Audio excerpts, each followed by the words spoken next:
কৃষ্ণকে নন্দালয়ে মাতা যশোমতীর কাছে রেখে সেই কন্যারূপিণী যোগমায়াকে নিয়ে মথুরায়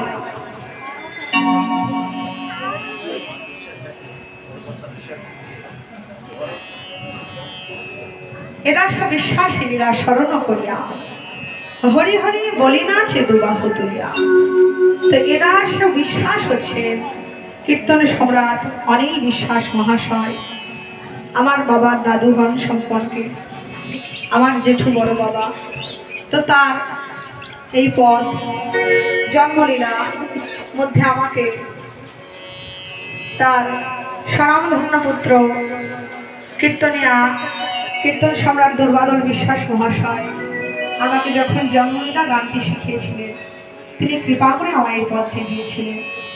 তাই এরা সব বিশ্বাস লীলা স্মরণ করিয়া হরি হরি বলে না আছে দুবাহু তুলিয়া। জয় জয় নিতাই গৌর সীতানাথ হরি হরি।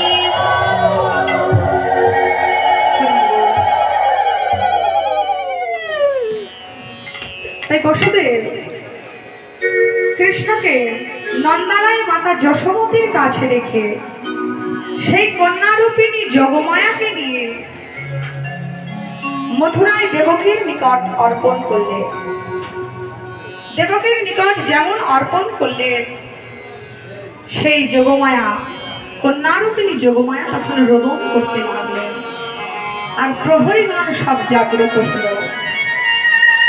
এদিকে প্রভাতকালে কংস হন্তদন্ত হয়ে ছুটতে ছুটতে এসেছে। কই দেবকী রে, তোর ওই অষ্টম গর্ভের সন্তানকে আমার হাতে তুলে দে।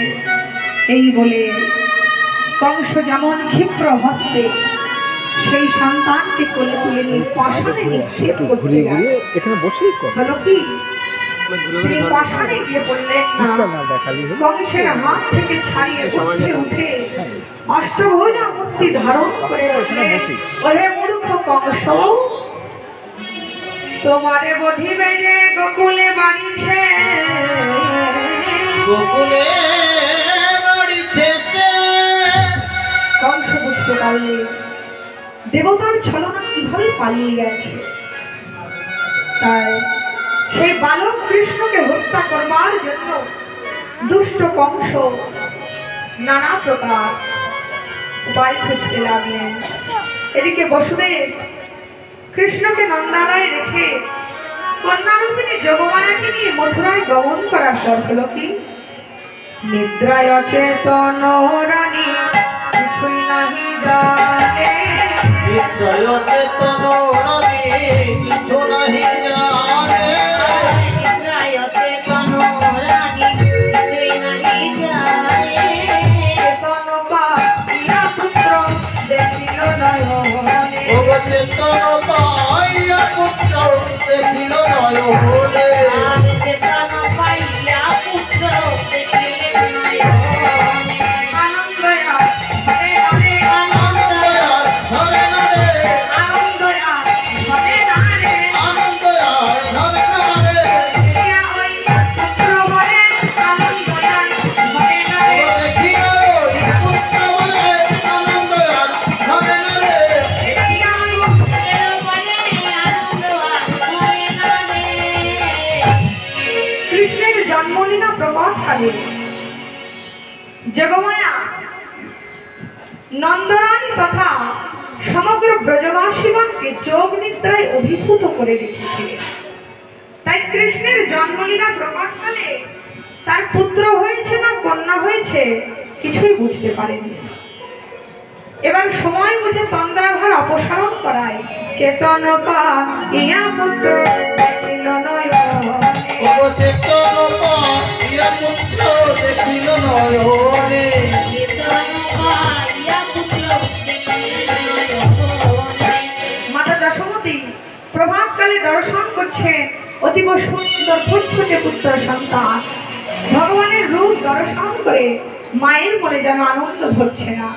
তাই মাতা যশোমতী সবাইকে আনন্দে চিৎকার করে ডেকে ডেকে বলছেন, মহারাজ একবার আসুন, এসে দেখে যান কি ধন আমি লাভ করেছি, কি সম্পদ আমি লাভ করেছি মহারাজ। ব্রজরাজ বলি রানী ডাকে ধীরে ধীরে, ব্রজরাজ বলি রানী ডাকে ধীরে ধীরে,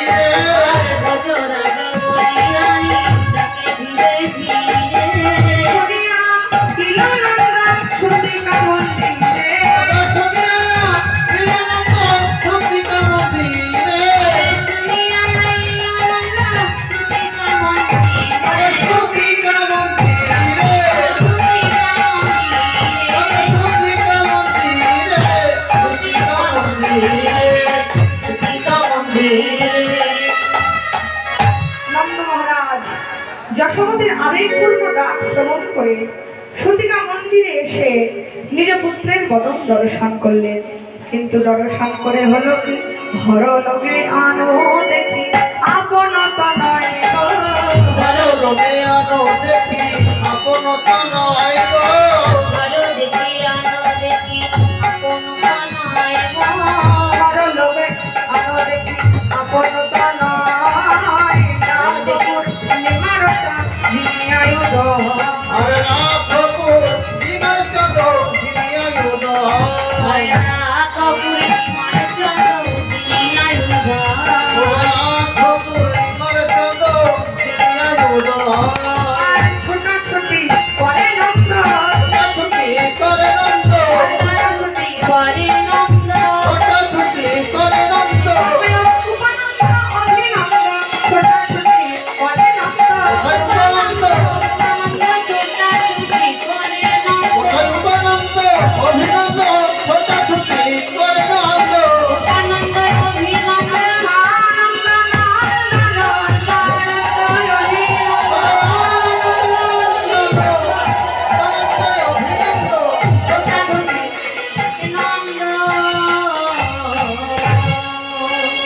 এইভাবে নন্দ মহারাজ বললেন, ভগবান তোমরা একে একে সতীকা মন্দিরে প্রবেশ করো এবং সতীকা মন্দিরে প্রবেশ করে আমার পুত্র মুখ দর্শন করো।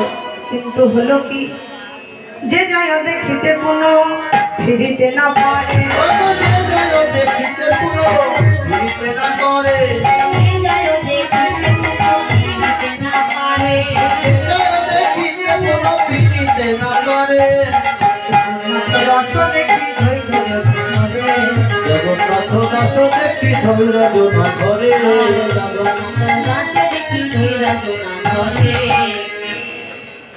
জগন্নাথ দাস দেখি ধৈর্য না ধরে। এইভাবে পঞ্চভ্রাতা আজ সতীকা মন্দির দ্বারে সমবেত হয়ে ভাইয়ে ভাইয়ে মহানন্দে কোলাকুলি করছে। নন্দ মহারাজের আজ আনন্দের সীমা নেই, কারণ আনন্দ হওয়ারই তো কথা। কেননা কত যোগী মুনি ঋষি কত যুগ যুগান্তর আরাধনা করেও যার করুণার কণামাত্র লাভ করতে পারেন না, সেই জগদারাধ্য ভগবান আজ নন্দ মহারাজের পুত্রত্ব স্বীকার করে আবির্ভূত হয়েছেন। এ কি সামান্য ভাগ্যের কথা? তাই কোনো কোনো স্থানে মহাজন লিখছেন, ধন্য নন্দ ব্রজপতি পুত্র যার গোলকপতি।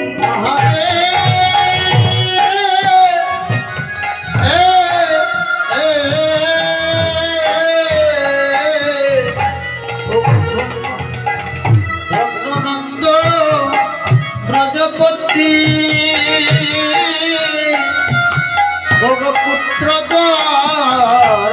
গোলকপতি। বলি পুত্র বিনা আন নাহি জানে গো। পুত্র বিনা আর নাহি আমার পুত্র বিনা নাহি জানে গো। পুত্র বিনা নাহি জানে। জগদারাধ্য ভগবান প্রকাশিত হয়েছে। তাই মাতা যোগমায়া ভগবতী তিনি আসছেন গোবিন্দকে দর্শন করতে, কারণ এবারকার মর্তের মাটিতে তার নবরূপকে কেমন মানিয়েছেন সেটা দেখবার জন্য তিনি আসছেন। যোগমায়া ভগবতী